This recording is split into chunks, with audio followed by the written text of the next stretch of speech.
Hello மக்களே, எல்லாரும் எப்படி இருக்கீங்க? நீங்கள் வந்து ஒரு கவர்மெண்ட் எம்ப்ளாயீஸா? இல்லை உங்கள் வீட்டில் யாராவது கவர்மெண்ட் ஜாப்பில் இருக்காங்கன்னா கண்டிப்பாக உங்களுக்கான ஒரு முக்கியமான அப்டேட்டு. ஏன்னா கடந்த 20 வருஷமாக ஓயாமல் நடந்துகிட்டு இருக்கிற ஒரு பெரிய போராட்டம்னா அது இந்த ஓல்டு பென்ஷன் ஸ்கீம் தான். அதை மீண்டும் கொண்டு வரணுன்றது தான் பார்த்தீங்கன்னா மிகப்பெரிய ஒரு போராட்டமாக இருக்குது.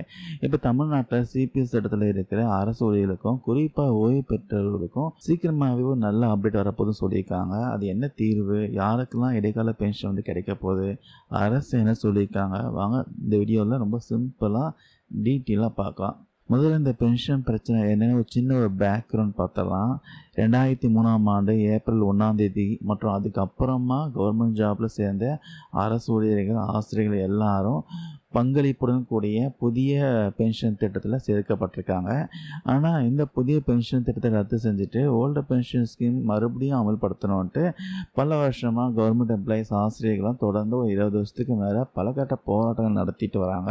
நடந்து முடிஞ்ச சட்டசபை தேர்தலில் கூட தற்போதைய தாவேகா அரசும் ஓல்டு பென்ஷன் ஸ்கீம் விஷயமா பரிசீலனை செய்யும் அப்படின்னு சொல்லியிருந்தாங்க. ஆனால் இப்போ ரீசெண்டாக டேப்ஸ் எடுத்து செயல்படுத்துறது விஷயமா ஒரு அரசாணை வந்து வெளியிட்டாங்க. அந்த அரசாணையில் கடந்த ஜனவரி 1ஆம் தேதி முதல் ஓய்வு பெற்றவர்களுக்கு இடைக்கால ஓய்வூதியம் இன்ட்ரீம் பென்ஷன் வழங்கப்படும் அறிவிச்சிருந்தாங்க. இங்கே தான் பார்த்தீங்கன்னா ஒரு பெரிய குழப்பமே வந்துச்சு. இந்த வருஷம் ஜனவரி 1க்கு அப்புறமா ரிட்டையர்மெண்ட் ஆனவங்களுக்கு ஓகே, ஆனால் அதுக்கு முன்னாடி பணி ஓய்வு பெற்றவரை பற்றி அந்த அரசாணையில் எந்த அறிவிப்புமே இல்லை. இது வரைக்கும் பார்த்தீங்கன்னா கடந்த ஜனவரி 1க்கு முன்னாடி சுமார் 48,000 பேர் பணி ஓய்வு பெற்றிருக்காங்க. 8,000 பேர் பணியின் போதே மரணம் அடைஞ்சிருக்காங்க. ஆக மொத்தம் 56,000 பேர் பார்த்தீங்கன்னா எந்த ஒரு பென்ஷனும் இல்லாமல் ரொம்பவே தவிச்சிட்டு இருக்காங்க. கடந்த ஆட்சியில் இவங்களுக்கு பார்த்தீங்கன்னா இடைக்கால பென்ஷன் வழங்கப்படும் அப்படின்னு அறிவித்தாங்க. ஆனால் இப்போது அதை அமல்படுத்தலை.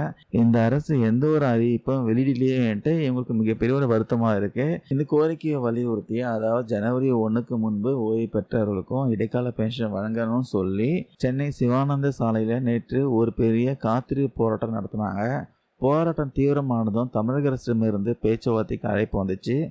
சிபிஎஸ் ஒழிப்பு இயக்க ஒருங்கிணைப்பாளர், ஆசிரியர், அரசு ஊழியர்கள், மகளிர் ஊர்நல அலுவலர், மேற்பார்வையாளர் சங்க தலைவர்கள் இவங்கெல்லாம் பார்த்தீங்கன்னா இவங்க நிர்வாகிகள்லாம் பார்த்தீங்கன்னா நிதித்துறை செயலாளர்கிட்ட நேரில் போய் பேச்சுவார்த்தை நடத்தியிருக்காங்க. இந்த பேச்சுவார்த்தைக்கு அப்புறமா சிபிஎஸ் ஒழிப்பு இயக்குனர் வந்து என்ன பேட்டி கொடுத்துருக்காருன்னா, நிதித்துறை செயலாளரிடம் நடந்த பேச்சுவார்த்தையில் கடந்த ஜனவரி 1க்கு முன்பு பணி ஓய்வு பெற்றவர்களுக்கும் நல்ல தீர்வு காணப்படும் உறுதி அளித்திருக்காராம். இதையடுத்து எங்களுடைய இந்த காத்திருப்பு போராட்டம் கைவிடப்படுவதாக அவர் நம்பிக்கையாக பார்த்தீங்கன்னா சொல்லியிருக்காரு. ஸோ மக்களே, நிதித்துறை செயலாளர் கொடுத்த அந்த உறுதியினால ஜனவரி 1க்கு முன்பு ரிட்டையர்மெண்ட் ஆனவங்களுக்கு கிட்டத்தட்ட 55,000 பேருக்கும் சீக்கிரமாகவே இடைக்கால பென்ஷன் கிடைக்க போகுது. ஸோ கவர்மெண்ட் எம்ப்ளாயீஸோட முக்கியமான கோரிக்கையை பார்த்தீங்கன்னா ஓல்டு பென்ஷன் ஸ்கீம் தான். அது எப்போ நிறைவேற்றுவாங்க பொறுத்துன்னு தான் பார்க்கணும். ஸோ இது விஷயமா உங்களுக்கு கருத்துக்கள் ஏதாவது இருந்தால் மறக்காமல் கீழே கமெண்ட்ஸில் பதிவு பண்ணுங்கள். இந்த வீடியோவில் ஷேர் பண்ண தகவல் யூஸ்ஃபுல்லாக இருக்கும் நம்புகிறேன். தேங்க்யூ நண்பர் அண்ட் பீஸ்.